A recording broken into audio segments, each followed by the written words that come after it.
अनि 12 पढेको मान्छे पनि अनि पुरानो कुरामा विश्वास गर्ने हो त।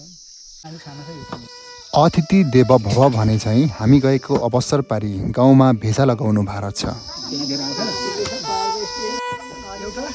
वासिम आराखा नजिकैको पसलमा वृद्ध बाजेकोहरू वासिम आराखा खाँदै पुराना कुराहरू गर्दै बसिरहनु भारत छ।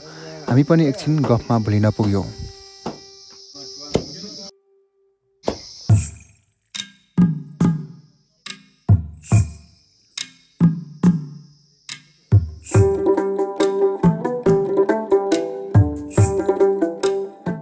धेरै धन्यवाद दाजु। जय मसी।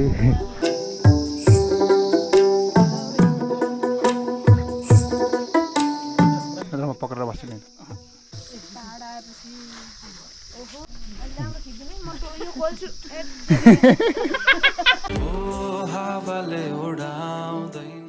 Hello everyone, welcome back to my channel. It's me एमरो ब्लग्स एन्ड गाइज। तपाईँहरू सन्चै हुनुहुन्छ होला एन्ड म पनि सन्चै छु। सो आज चाहिँ म फेरि ठक्क घरमा आइरहेको छु होइन। आज होइन, हिजो आएको म। अनि अहिले बसेर अनि बिहानै म फेरि ग्यारेजतिर राख्दैछु। मैले आपाको बाइक ल्याउनु आएको थिएँ अनि मैले ल्याइसकेको छु। अब म फेरि दाइको बाइकमा गरेर जानुपर्ने हुन्छ। अहिले चाहिँ रौतहमाई गाउँपालिका 5 नम्बर र 6 नम्बरको सीमाङ्कित क्षेत्रतिर रहेको यो बाछाला काउले भन्ने ठाउँमा चाहिँ हामी आइरहेको छौँ। यो चाहिँ 5 नम्बरै पर्छ, अलिकति परबाट चाहिँ 6 नम्बर पर्छ। सो अनि आएर बसिरहेको छौँ। यहाँ चाहिँ हाम्रो दाइको दिदीको घर भएको कारणले गर्दाखेरि मेरो पनि दिदी नै भन्नुपर्छ। अनि यहाँनिर आफन्तलाई भेटेर जाने भनेर भन्नुभयो। सो हामी आएर यहाँ बसिरहेको छौँ। अनि यहाँ चाहिँ दिदीले चाहिँ कोसेली दिँदै गर्नुभएको छ हामीलाई। सो अनि हामी यहाँ बसिरहेको छौँ। अब एकछिन जानुपर्ने हुन्छ।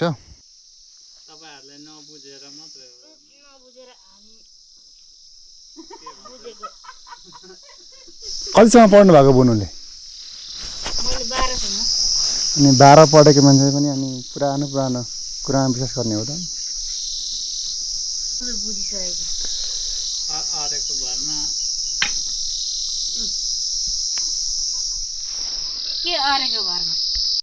हामी चाहिँ तरकारी सब्जीहरू लिएर पनि यहाँबाट हिँडिसकेको छौँ। तपाईँको जुत्ता खुलेछ। सो हामी अब बाटोमा निक्लिँदैछौँ अहिले। लडी झर्दैन र म पक्रिदिन्छु। र म पक्रेर बस्छु नि। सजिलो तपाईँले अप्ठ्यारो हुन्छ। फाइनली हामी चाहिँ यहाँ बाछाला भन्ने ठाउँमा आइसक्यौँ। यो चाहिँ फेरि 6 नम्बरमा पर्छ रौतहमाईको। अनि एकदम सुन्दर, आजको मौसम पनि सुन्दर अनि यहाँको घरहरू पनि सुन्दर, एकदम रमाइलो छ। हामी चाहिँ यहाँ आइसकेका छौँ। अब केही बेरसम्म हामी यहाँ रहन्छौँ। त्यसपछि फेरि हाम्रो गन्तव्यतर्फ लाग्नुपर्ने हुन्छ। यतातिर चाहिँ बोसी बनाउँदै गर्नुभएको छ, सुँगुरलाई काटकुट पार्दै गर्नुभएको छ।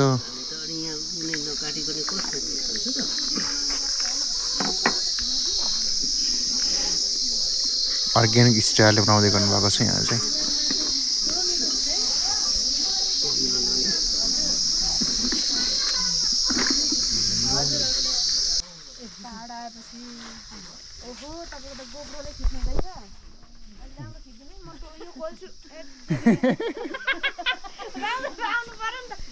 ए लड्नुहुन्छ है?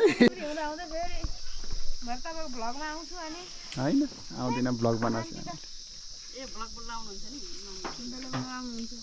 मलाई तर त्यो भ्लगमा त्यो हुनै आएन। मलाई के भन्छ सब्स्क्राइबर गर्नै आएन।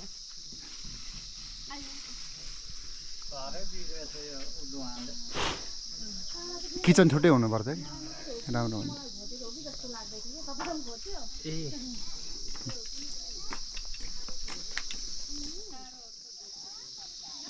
आइसकेको छ त यहाँ।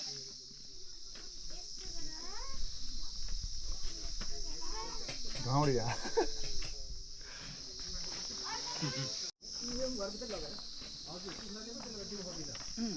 ससैले फुटाइदियो भनेर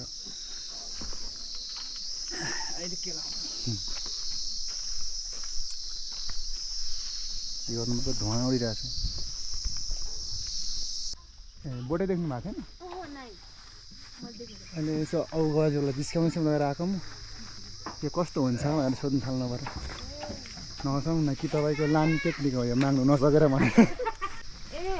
दाइलाई कि तल उहाँको दिदीकोमा उहाँबाट यति ल्याउनु भएको छ। यही करेला हजुर, अरू करेला चाहिँ माग्नु भयो। अनि यो मिठो हुन्छ कि त्यो मिठो भन्ने सोध्नु थाल्नुभयो क्या। अनि कस्तो हुन्छ भन्नुहुन्छ भनेर नजिस्किनु न भन्छु कि माग्नु नसकेर टेकिङ लाउनु भएको भनेको अब मिठो हुन्छ भने जस्तो पक्कै लानु म अब चाख्नु हामी लान्छु भन्नुहुन्छ भनेर जिस्काइ गरी आएको अब त सबैलाई थाहा हुन्छ नि त प्रायः तर मलाई चाहिँ मिठो लाग्छ मलाई चाहिँ अब चाहिँ मासुमा हजुर अझै यसको यो सुच्चा बनाउँदा दामी लाग्ने कि त्यो जब नर्मल हुन्छ नि कस्तो भन्नु के भन्नु यसलाई फुटाएर सुकाएर अनि अहिले कर्णादिले पनि भन्नु हजुर त्यो साह्रो दामी हुन्छ अनि चौलेनीको रस हुनुपर्छ केटाकेटीमा अनि धानको पाहाडे धानको भात है हजुर टक्कै त्यो मसला पड्काएर के त्यसो भए त कर्णादिले अस्ति ल्याएर के अरे चिकन भात दिई हजुर त्यस्तै हो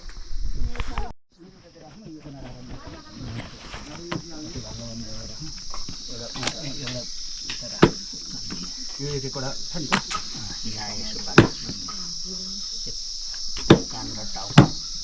अहिले नसुकाउन मन सक्छ पहिला जोखेर छोड्यो यहाँ अलिक सानो छ यो है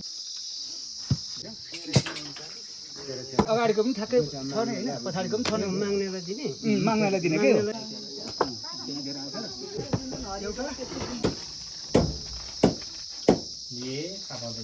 वासिम आराखा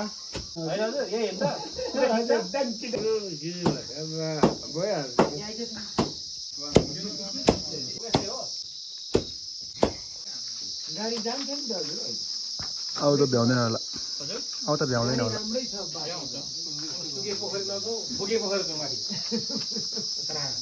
माथि जाने जाउँ कुरा मिलाइदिएको छ मैले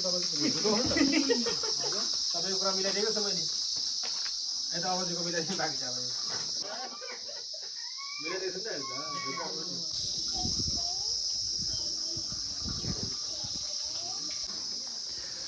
यहाँ चाहिँ हाम्रो निम्ति सागहरू अनि तरकारी करेलाहरू चाहिँ टिपिदिनु भएको छ सो अब लिएर जानुपर्ने हुन्छ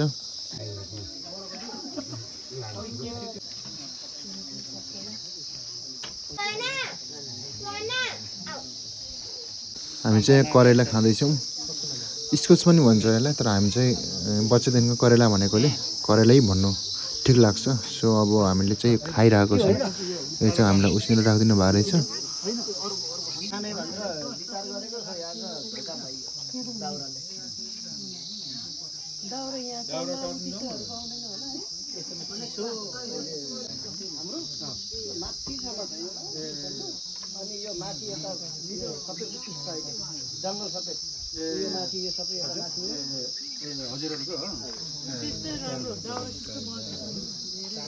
यहाँ सल्लाहहरू पनि हुने रहेछ नि गजब यो माथिको डाँडा त सबै सल्लाह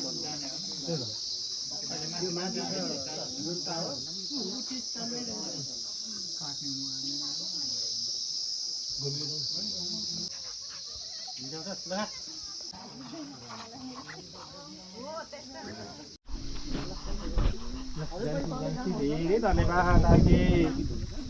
यो माथि फाइनली हामी चाहिँ खानाहरू खाएर पनि हिँड्न लागेको छौँ सो हामीले बाइक राखेको ठाउँमा आइसकेको छौँ अब हामी चाहिँ हिँड्न लागेको हामी चाहिँ रौतामा एकछिन घुम्ने सल्लाह भयो सो अब घुमेर हामी फर्किन्छौँ अनि भिडियो चाहिँ यति नै है आजको लागि